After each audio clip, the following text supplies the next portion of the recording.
Hey y'all, it's Lindsay. There are several things that really just like scream Christmas morning to me. Some of those things would be, I don't know, presents under the tree and opening up stockings. Like stockings were always my first go-to spot when I was a kid. But another thing is just like Christmas morning breakfast. And I was not introduced to a breakfast casserole for Christmas morning until I spent my first Christmas with my husband's family. At the time we were just dating, but his mom made Christmas casserole and I was like, what is this brilliance? Oh my word, I am in. But there are other things like cinnamon rolls that a Christmas morning cinnamon roll is just so fantastic. But since 2016, I started following a keto lifestyle. And so cinnamon rolls were different. You know, you can get the different low carb wraps and fold them up with all of the cinnamon and sweetener filling that you want and wrap them up and then twist them up and then claim their cinnamon rolls, and that's not it. You can also do things like the fathead dough. Also like an option, but it's not that great. Well, Alicia over at Keto Upgrade just put out a recipe video for her cinnamon rolls and they look amazing. I am so ready to try these out. So let me get you over here. Let's try out Keto Upgrade cinnamon rolls. Alicia's recipe will be linked in the description box below. She starts with heavy cream and says you can alternately use some low carb milk. We'll use the whole Fairlife milk, which has only 6 carbs per 8-ounce serving, which is perfect. She uses inulin powder to activate her dry yeast. We will have both of those on hand. She also uses 4 eggs. I've got those kind of coming to room temperature because I find that works really nicely. She uses some alternative granular sweetener 1-to-1. I've got some sweet blend, which is erythritol mixed with a little bit of powdered stevia and some allulose. She tells us not to use all allulose, otherwise the results are not good. So I will add a little bit of that for the browning effect, but my majority of my sweetener will be the erythritol-based sweet blend here. The recipe calls for butter, and she said use salt if you're using unsalted butter. I am using salted butter, but I find that the amount of salt in salted butter is not sufficient, so I will be adding some Redmond real salt. She also calls for some whey protein isolate. I have Isopure, which is the same kind she used. I've been using this for years and it has not let me down. It's such a quality brand. She uses some coconut flour and some bamboo fiber. Instead, I'm going to be using my baking blend. I haven't found that to be a problem in past recipes. I find that I'm able to switch my baking blend into an alternative flour recipe pretty easily. What else do we have here? We have some baking powder. We have xanthan gum and gelatin, another super fantastic ingredient to keep in your low carb baking cabinet. And then we also need the filling, which will be some more salted butter, some ground cinnamon. She uses a brown sugar substitute, but I will probably just use some sweet blend if I can't find any brown sugar substitute in my pantry.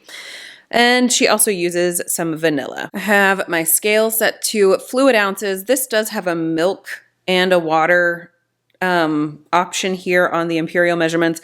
I don't know how accurate that is. It doesn't quite make sense to me scientifically, but I'm going to just measure and weigh. She weighed it as well, and she stopped right out 8 ounces because she said that it's sometimes a little bit off when you just do cup for cup measuring.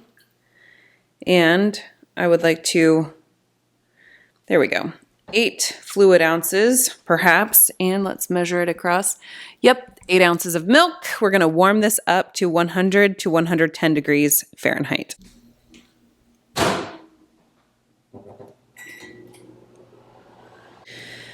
I have my inulin here on my scale. We're going to reverse weigh the inulin out, and she says it's about 2 teaspoons for 6 grams, but we will see about that. There's 4. Get that into the milk. And we only need a total of 6 grams. There we are. A little less than 2 teaspoons because it's kind of packed down. Check our temperature here. It got a little toastier than I wanted. Yeah, it's about 122 2 right now. We're going to let that kind of cool off a little bit so we don't kill our yeast before it has a chance to bloom. My milk has finally come down to about 110 degrees, and I'm going to add 9 grams of some active dry yeast into the milk so it can start to bloom.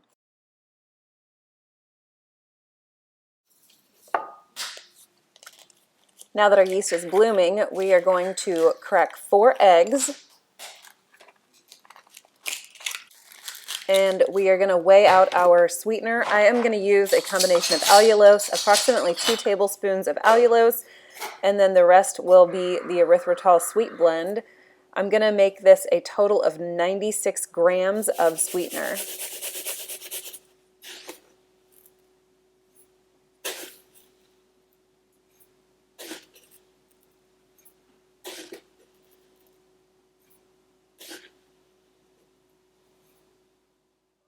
We need to dissolve the sweetener into the eggs so there's no gritty texture. I'm going to start my stand mixer using the whisk attachment with the eggs, and I'm going to slowly add my sweetener to the mix so that it has a great chance of fully incorporating and dissolving. Now, following Alicia's recipe, I'm going to mix all of my dry ingredients together, and we're going to start with the whey protein isolate. I appreciate that she gives us the gram measurements on her recipe, which makes for a much more consistent result. Next up, I'm going to use my homemade baking blend in place of the bamboo fiber and the coconut flour. I have a video showing you my exact measurements for my baking blend if you would like to get that specific recipe. This does contain both coconut flour and oat fiber, which she says is an option alternatively to the bamboo fiber. The measuring tools that I'm using in this video I've had for multiple months now. They're fantastic. They fit down in tiny places and they are magnetic, which makes it so easy to keep them all together. The measuring cups are the same way and the measurements are imprinted in the metal. Check the description box below for a link to those. Also, I'm going to be adding in some real salt from Redmond. I use probably about a half teaspoon there. My sweetener has fully dissolved into my eggs and there's no more gritty texture. I have melted my butter and I'm ready to add that to my egg mixture. This has cooled off slightly so it will not scramble up my eggs.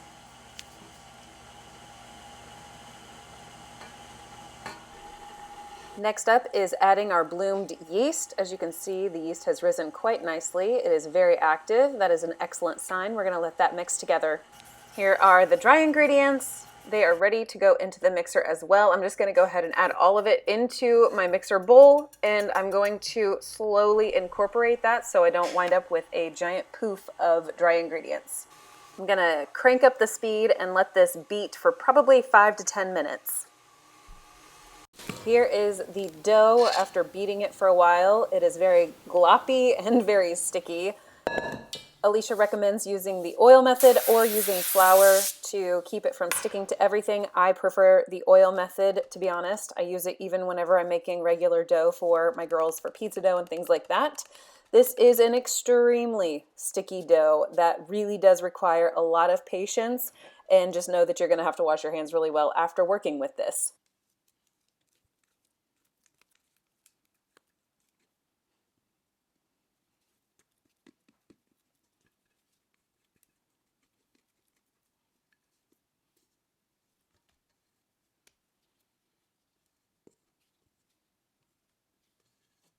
Throughout this part of the process, I will continue to spray my tools. I do have a bench scraper. She recommends using one. I do actually love using mine as well. It's a fantastic tool to have in the kitchen.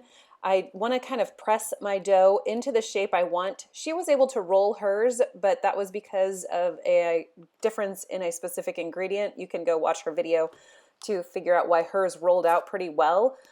In her video, she took the time to explain what type of texture you were looking for, and based on that, I think I do have the proper texture on this dough.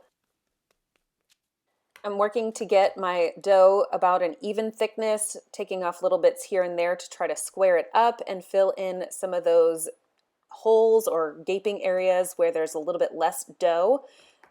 This process is a little tricky, and the longer that you leave your fingers or your tool in one spot on the dough, I find that that would stick a little worse. But short amounts of time with quick movements seemed to help keep the dough from sticking quite so badly. Alicia used a rolling pin to get her dough into the proper size and thickness.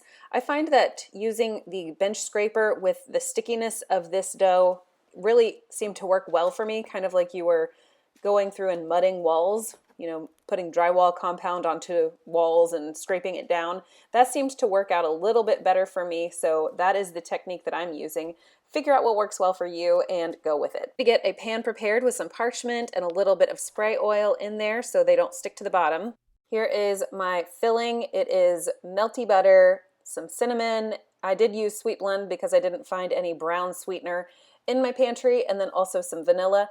I tried doing this with just softened butter at first. You can see that one little glop that's not quite as shiny over in the left back corner, but it didn't work out too well. It wouldn't spread very easily on this sticky dough, so I melted it down as per Alicia's recommendations, and it's going to spread out a whole lot more easily. Using my offset spatula, I'm going to work the filling around my dough. It is tricky, and you do need to have some patience with this, but eventually I'm able to get it all spread around. I have a nice even layer of filling. I'm ready to start rolling. I left about an inch at the far edge of the dough so that I can pinch that shut and make a nice seal. Because I sprayed my parchment so well, only a tiny bit stuck, which is great. And the longer that you touch the dough, I'm telling you, the more likely it is to just stick to everything. Spraying my bench scraper, I'm going to use this to kind of divide this into 12 even pieces. And as you can see, it's sticking to my fingers. This part was definitely the trickiest part, trying to not get the dough to stick. And it wasn't until about my fourth sweet roll that I was able to really figure out the shorter amount of touching it was better.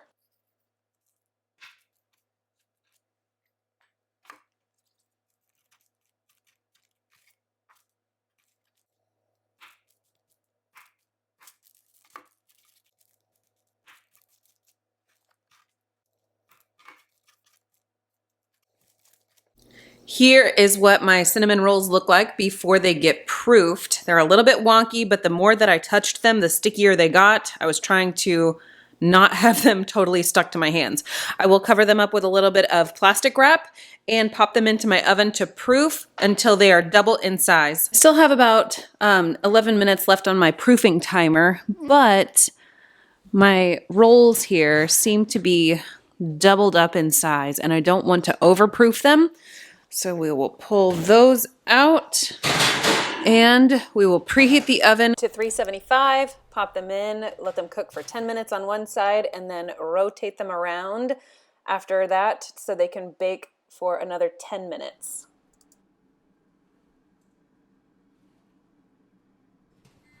We still have 3 minutes to go, and I'm a little concerned that the tops are browning fast, but I'm worried that the inside's not cooking all the way through. I don't know, maybe it is. I want these to cool a little bit so that the frosting that goes on top or the icing that goes on top doesn't just totally melt into nothingness. So while these are cooling, let's go make the topping. Here's my frosting. I have 4 tablespoons of softened butter, 8 ounces of softened cream cheese. They're still a little stiff. The cream cheese came straight out of the fridge, and I used the soften function on my microwave. But the more that I work with this, the easier things will blend together. We need to add in some powdered sweetener. This is just erythritol, and I blended it up in my Vitamix to create a lovely powdery texture. And we need some more vanilla. I don't measure vanilla, I measure with my heart. 1, 2.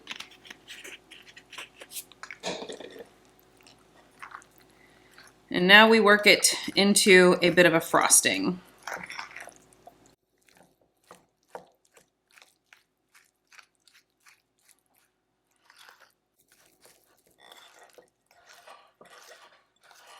Here are my cinnamon rolls and my frosting. I'm just gonna scoop out a little bit of frosting onto each one.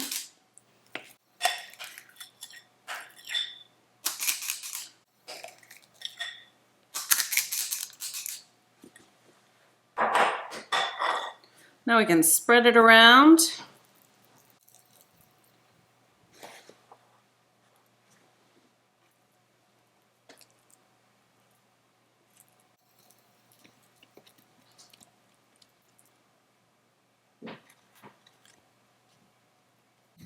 Completely frosted. They look amazing, and I am ready for a taste test. Here is my cinnamon roll. And I tell you what, if this tastes half as good as it looks, this will be incredible. I'm so excited that Alicia came up with this recipe and gave it to us because cinnamon rolls at Christmas time, so nostalgic, right? Okay, here we go. Ooh.